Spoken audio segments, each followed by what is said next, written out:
I think mail-in voting is going to rig the election. I really do. Are you suggesting that you might not accept the results of the election? I have to see. Look. He's been hinting as much for weeks, but today President Trump came right out and said it, tweeting 2020 will be the most inaccurate and fraudulent election in history. It will be a great embarrassment to the USA. Delay the election until people can properly, securely and safely vote. A simple tweet, yes, but President Trump is asking what no president before him dared ask: to delay the democratic right to vote. And his reason, he claims, is mail-in ballots. That's the system of sending every registered voter a ballot in the post so they can vote ahead of time and avoid going to the polling station on election day. Even more important, you could argue, in the middle of a pandemic, and that's why states have already begun sending out ballots ahead of November. And there's no evidence, as he claims, that they lead to election fraud or favour Democrats over Republicans.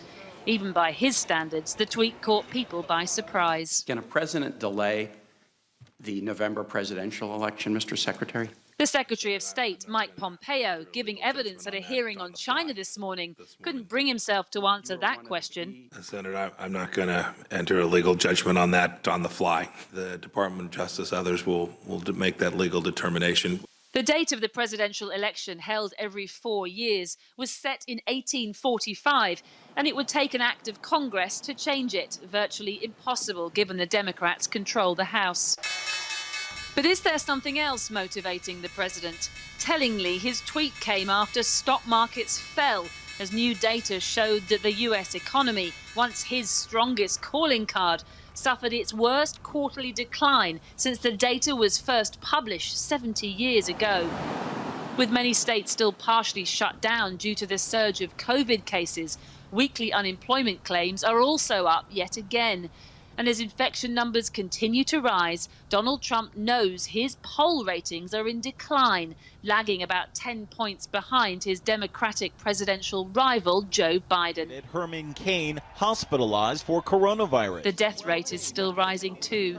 Today, the former Republican presidential candidate, Herman Cain, became the latest to die after contracting the coronavirus.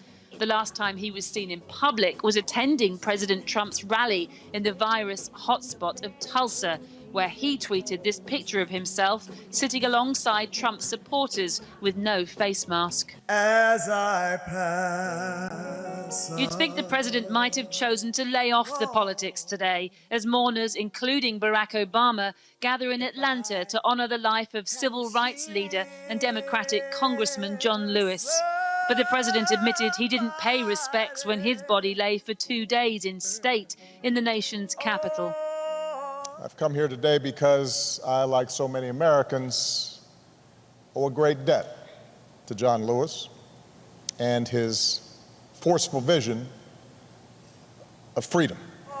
With an economy in free fall, the virus raging and his ratings tumbling, Donald Trump clearly believes he has more important business to attend to.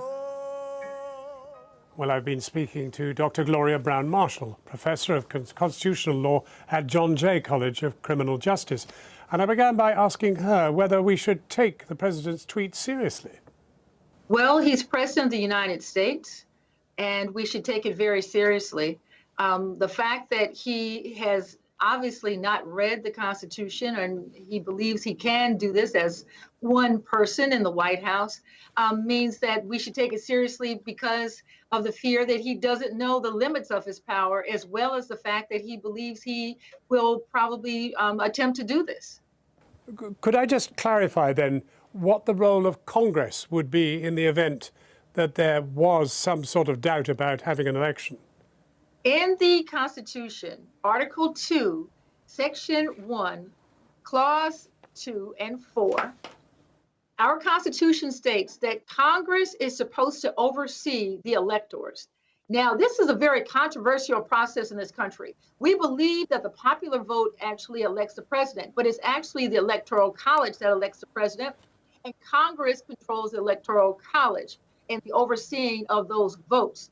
Congress, as you know, is divided, with the Senate being the supporters of Trump and the House not so much. And so without those two houses together, deciding that there would be a change of this national election, it cannot take place. There's never been a change of our national election due to war, famine, or anything else, the Great Depression or any other pandemic.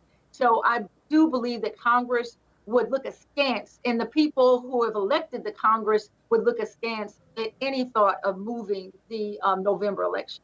Well, that does sort of raise the question of the altogether different issue with the very high number of coronavirus cases in the United States.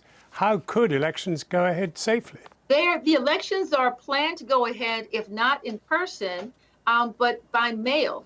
And Donald Trump has also undermined the credibility of mail-in ballots.